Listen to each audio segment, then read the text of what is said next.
Good afternoon. We're going to have a conversation today around cyber criminals attacking EV cars, and in particular, this one. Here we have a lovely Renault Megane, which is Tom's, and we just thought this was really interesting. As an IT company who specialise in IT security and do a lot of work trying to protect our clients, we found this letter and this really interesting in what's going on. And this is just more of how cyber risks are just connected to your everyday lives now. So I'm going to read you the letter.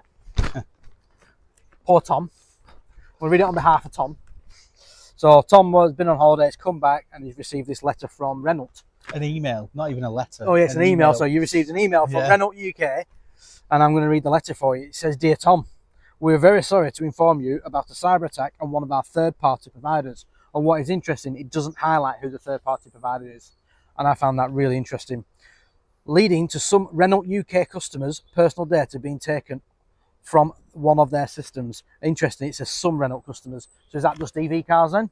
Is it just the ones with EV? Yeah. Is it just the ones with the Google link? What is it? Yeah. Again, very cagey in what they're saying. "Third-party providers established that your data was included, which means the attackers have access," and this is key, access to some or all of the phone information. Yeah. So I'm taking that they've got access to all of it, not some of it. And that's what they're doing. So they get this. So you go and buy an electric car, you do the right thing, you sign up, you follow security, and then a third-party provider gets compromised, and they don't tell you who it is.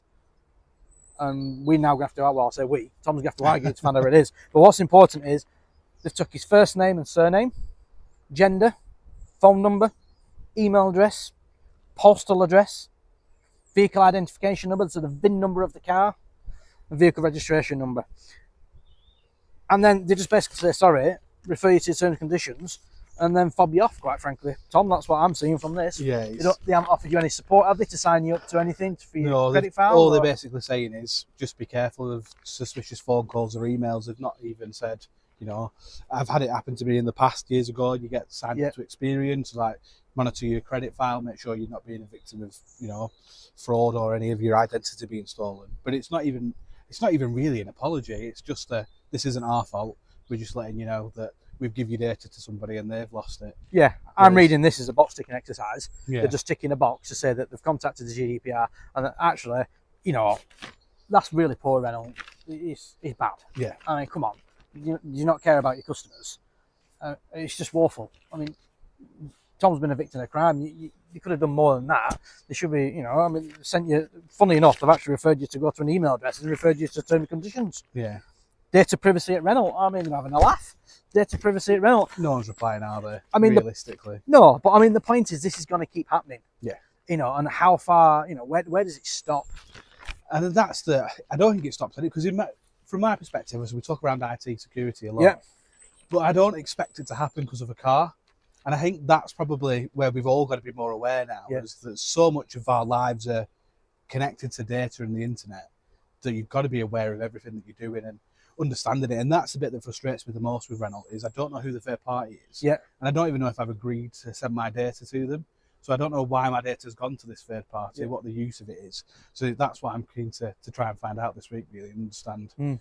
Have I actually agreed to my data going to whoever it's supposedly with? And then I don't really know what the risk is of the VIN number going missing with a reg plate. Am I going to start getting speeding tickets when it's not me driving it? Is someone going to come and take the car because they know where it is now? There's so many risks with it that it's just not good enough, really, is it? And you've already had some text messages, haven't you? Yeah, I've had 2 text messages so far telling me that they're from DVLA and that my tax is due on my brand new car. So that's, but if you don't know what first time you just turned 18, or you're perhaps just not up to technology, you get that text message, you're going to click the link, think, I need to pay it, and then you've lost however much money and your car's still not taxed, potentially. But it's, again, you don't know, is it just EVs? Is it their petrol cars? Is it how old the car has to be? They don't give any information, just that, we've lost some of your data. Sorry, whoops. And our fault. And I think for me, it's like we've had Jaguar Land Rover been hacked, and they haven't even fully started production yet. Renault's now been hacked. Yeah. What responsibility are these companies taking? What responsibility are these third parties taking? You walk into these dealerships, you hand all your personal details over, you effectively hand them the keys to your kingdom. Yeah. Right? Are they even doing basic cybersecurity work? I mean, Jaguar Land Rover, apparently, they even have cyber insurance. I mean, you couldn't make it up. So, what are these manufacturers doing? Where's their certificates on the wall when you got dealerships show that the cyber secure? Yeah. Where's the third party cyber secure? Are they doing penetration testing? Are they doing any of the stuff they should be doing that we're dealing with day in, day out?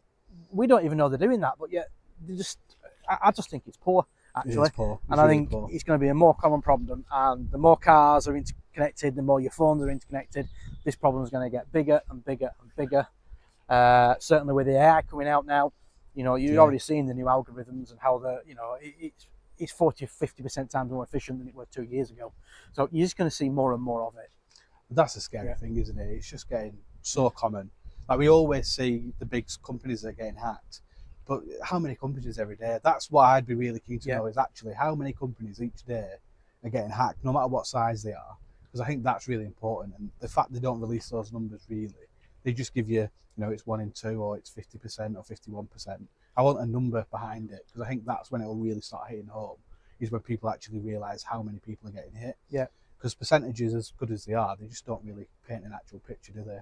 You want that, it's 10,000 businesses, etc., whatever it is, but it's just going to get worse as we move more with AI and technology and smart tech. You know, so my friend's just ordered a fridge and it orders shopping for him when he's running low on stuff. Yeah, what could possibly go wrong? Yeah, exactly. So you're thinking, how much data has the fridge got on him? They'll bring you slim line milk instead of full fat. That's no good. God, we don't want that, do we?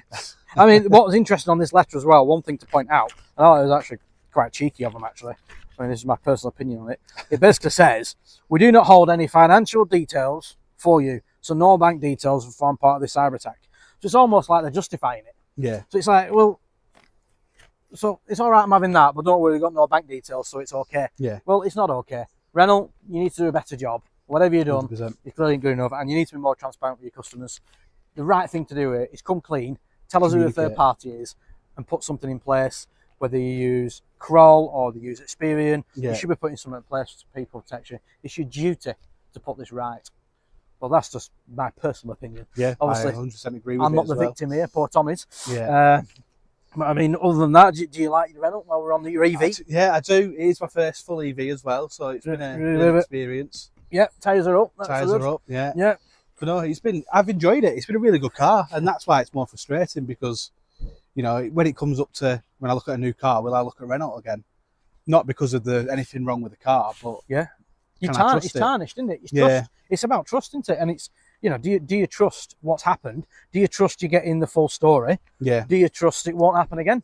Well, that's it. And they've not really said what they're doing to stop it happening again. They've just said it's an isolated incident, but it doesn't really tell you what that means. No. It's just words, isn't it, at the end of the day? They're not actually giving anything. But that'll be part of my job list this week, is try and find out a bit more of what's gone on and what happens next, really. Ring them up and offer them a pen test. We could offer them some of our cyber security services. Yeah, get some pro cyber. We could sell them some pro cyber. We could look at selling some different options to secure it. But yeah, I think overall, Renault, hang your head in shame. You need to sort it out.